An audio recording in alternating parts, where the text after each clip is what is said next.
उत्तर प्रदेश की 10 विधानसभा सीटों पर चुनाव है और इस चुनाव में कड़ी टक्कर होने जा रही है। सवाल ये खड़ा होता है कि क्या इस टक्कर में एएसपी और बीएसपी नजर आएगी। मायावती ने इसी बीच एक फैसला बहुत बड़ा लिया है। आपको बता दूं कि इंडिया अलायंस यूपी में चुनाव लड़ रहा है और इसमें कुछ दरारें आ गई थी, वो दरारें सॉल्व हो चुकी हैं।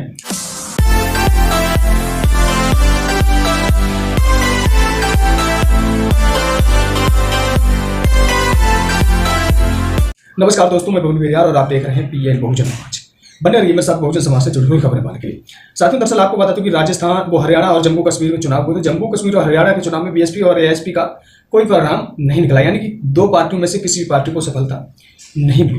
छत्तीसगढ़ और झारखंड में चुनाव है, वहां पर भी बीएसपी सुप्रीमो मायावती ताल ठोकती हुई नजर आ रही है। वहीं पर राजस्थान में 7 सीटों पर चुनाव है और 7 सीटों पर चुनाव 13 नवंबर को होगा। 23 नवंबर को इसका रिजल्ट आएगा यूपी और राजस्थान। लेकिन बड़ा सवाल यह है कि क्या भाजपा और सपा की लड़ाई के खेमे में क्या बीएसपी और आजाद समाज पार्टी नजर आएगी, ये सवाल खड़ा होता है।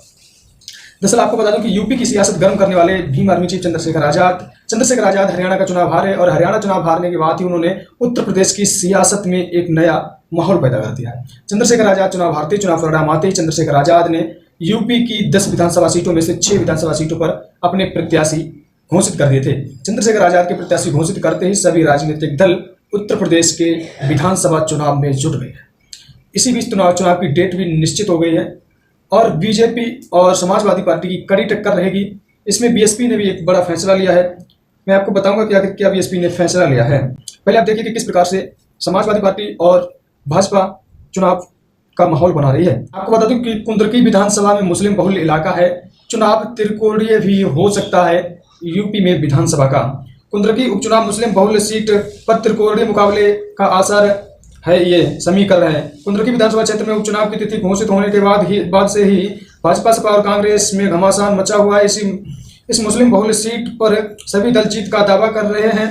भाजपा ने 40 से अधिक दावेदार में से 3 नामों की सूची प्रदेश कार्यकारिणी को भेजी है। सपा व कांग्रेस ने कुंदरकी पर प्रत्याशी का नाम तय नहीं किया है। अगर संवाददाता मुरादाबाद कुंदरकी विधानसभा क्षेत्र में उपचुनाव की तिथि मंगलवार को चुनाव आयोग ने घोषित कर 13 नवंबर को कुंदरकी सीट पर उपचुनाव कराया जाएगा। इसके साथ ही प्रशासन भी चुनाव की तैयारियों में जुट गया है। वहीं चुनाव में ताल ठोक रहे राजनीतिक दलों यानी कि समाजवादी पार्टी और भाजपा के बीच मुकाबला टक्कर का हुआ।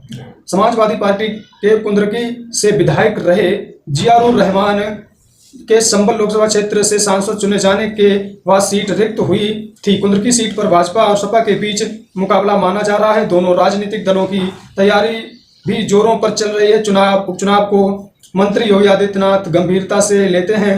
9 सीटों पर बीएसपी अपने प्रत्याशियों का ऐलान करेगी और 9 सीटों पर ही बीएसपी बिना किसी पार्टी के गठबंधन से चुनाव लड़ेगी। खैर, इस खबर पर आपकी क्या प्रतिक्रिया, अपनी महत्वपूर्ण प्रतिक्रिया जरूर जोड़ दीजिए। मिलते हैं नेक्स्ट वीडियो में, तब तक के लिए जय हिंद, धन्यवाद।